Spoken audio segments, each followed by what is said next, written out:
कहानी शुरू होती है मुंबई के एक भीड़-भाड़ वाले सुपरमार्केट से, जहां काम करती थी शीला गुप्ता। एक साधारण लड़की, पर दिल से बेहद खास। वो हर सुबह जल्दी उठती, मां की दवाइयां संभालती, भाई के टिफिन में खाना रखती और फिर निकल पड़ती काम पर। कैश काउंटर पर उसकी मुस्कान हर ग्राहक को पसंद थी। शीला को अपनी नौकरी से प्यार था, क्योंकि इसी से उसके घर का चूल्हा जलता था। लेकिन उसे नहीं पता था कि आज का दिन उसकी जिंदगी का सबसे बड़ा इम्तिहान बन जाएगा। दोपहर के करीब एक बुजुर्ग आदमी स्टोर में आए। कमजोर चाल, थके हुए हाथ और एक टोकरी में कुछ जरूरी सामान। शीला ने मुस्कुराकर कहा, नमस्ते दादाजी, आइए मैं बिल कर देती हूं। चावल, दाल, तेल, ब्रेड सब स्कैन होते गए। बिल हुआ 940 रुपए। दादाजी ने अपने पुराने बटुए से सिक्के और कुछ मुड़े तुड़े नोट निकाले।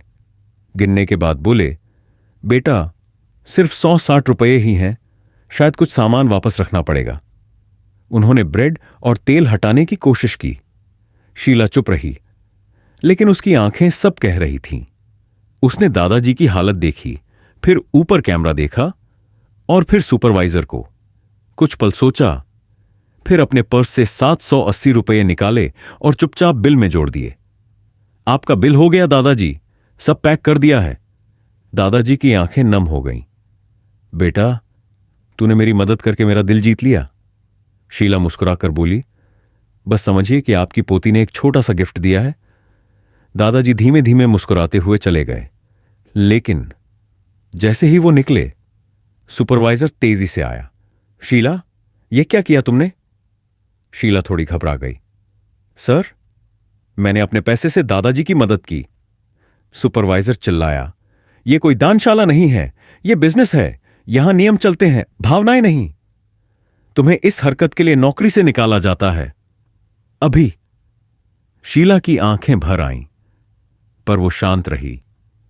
बैज उतारा, बैग उठाया और बिना एक शब्द कहे बाहर चली गई। बाहर निकलते ही उसकी आंखों से आंसू बहने लगे। वो सोचने लगी, क्या सच में अच्छा करना अब गलती माना जाता है? शाम हो चुकी थी। शीला अब भी उसी पार्क की बेंच पर अकेली बैठी थी। आंखों में आंसू थे, लेकिन वो उन्हें गिरने नहीं दे रही थी। वो सोच रही थी, अब आगे क्या होगा? घर जाकर मां को क्या कहूंगी? भाई की पढ़ाई, मां की दवाइयां, सबका क्या होगा? तभी उसके फोन की घंटी बजी। स्क्रीन पर लिखा था, मां कॉलिंग। शीला ने कांपते हुए फोन उठाया। हेलो मां। मां की आवाज आई, बेटा तू ठीक है? आज तेरी आवाज बहुत बुझी बुझी लग रही है। सब ठीक तो है ना? शीला ने गहरी सांस ली, थोड़ा मुस्कुराई, झूठी हिम्मत के साथ बोली, हां मां, सब ठीक है, बस ऑफिस में थोड़ी टेंशन थी। मां बोली, चल जल्दी घर आ जा, मैंने तेरे पसंद की खिचड़ी बनाई है। शीला ने कहा, हां मां, बस थोड़ी देर में आ रही हूं। फोन कट हुआ और एक और आंसू उसकी आंख से बह गया।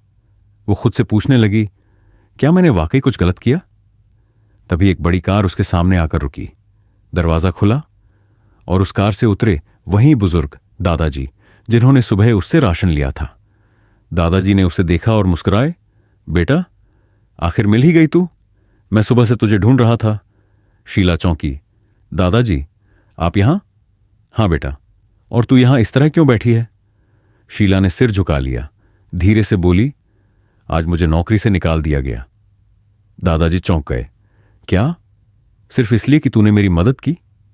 शीला ने आंखों में आंसू भरकर कहा, हां दादाजी। सुपरवाइजर ने कहा, यह बिजनेस है, चैरिटी नहीं। दादाजी थोड़ी देर चुप रहे, फिर मुस्कुराकर बोले, बेटा क्या तुझे पता है तूने किसकी मदद की थी? शीला थोड़ी हैरान हुई। मतलब? दादाजी बोले, जिस सुपरमार्केट में तू काम करती थी वो मेरा ही है। शीला का चेहरा एकदम सन्न रह गया। आप उस कंपनी के मालिक हैं? हां बेटा, 25 साल पहले मैंने वो स्टोर शुरू किया था। अब मेरा बेटा और कुछ मैनेजर उसे चलाते हैं।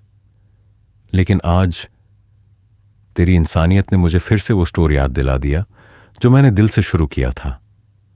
शीला ने धीरे से कहा, मुझे नहीं पता था दादाजी, मुझे बस लगा आपको मदद की जरूरत है। दादाजी ने उसका हाथ थामा, और यही तो तेरा सबसे बड़ा गुण है बेटा, तूने बिना किसी लालच के मदद की। अब मेरी बारी है तुझे उसका फल देने की। शीला थोड़ा घबराई, पर दादाजी, मैं सिर्फ एक साधारण लड़की हूं। दादाजी बोले, तेरे पास दिल है, ईमानदारी है और सही के लिए खड़े होने की हिम्मत है। कल से तू उसी सुपरमार्केट की नई ब्रांच मैनेजर होगी।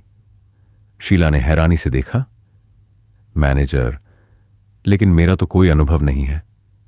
दादाजी मुस्कुराए, एक सच्चा लीडर किताबों से नहीं, अपने इरादों से बनता है। और अब तुझे जवाब देना है उन्हें भी और इस सिस्टम को भी। जिस लड़की को इंसानियत की वजह से नौकरी से निकाला गया था, अब वही लड़की उस सिस्टम को इंसानियत सिखाने वाली थी। अगली सुबह वही सुपरमार्केट, वही दरवाजा, पर इस बार शीला एक नई पहचान के साथ लौटी थी। वो अब कैशियर नहीं थी, वो थी नई ब्रांच मैनेजर। उसके चेहरे पर आत्मविश्वास था, आंखों में मजबूती और दिल में इंसानियत। शीला अंदर दाखिल हुई। वही सुपरवाइजर जो कल उसे निकाल चुका था आज फिर सामने खड़ा था। उसने हैरानी से पूछा, तुम यहां क्या कर रही हो? शीला मुस्कुराई, मैं अब यहां की नई मैनेजर हूं। सुपरवाइजर चौंक गया, क्या? ये कैसे?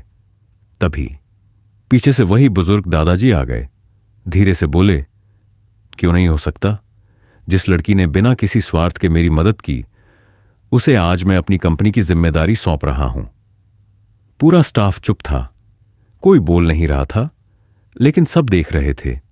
दादाजी ने कहा, अब से इस स्टोर में इंसानियत को भी जगह मिलेगी। शीला ने पूरे स्टाफ को देखा, फिर बोली, हम सब यहां सिर्फ सामान नहीं बेचते, हम भरोसा भी बनाते हैं। और भरोसा सिर्फ पैसों से नहीं, इंसानियत से बनता है। सुपरवाइजर कुछ बोलना चाहता था, पर शीला ने नजरें मिलाकर कहा, मैं यहां बदला लेने नहीं आई। मैं सिर्फ इतना चाहती हूं कि कोई और शीला अपनी अच्छाई के लिए सजा ना पाए।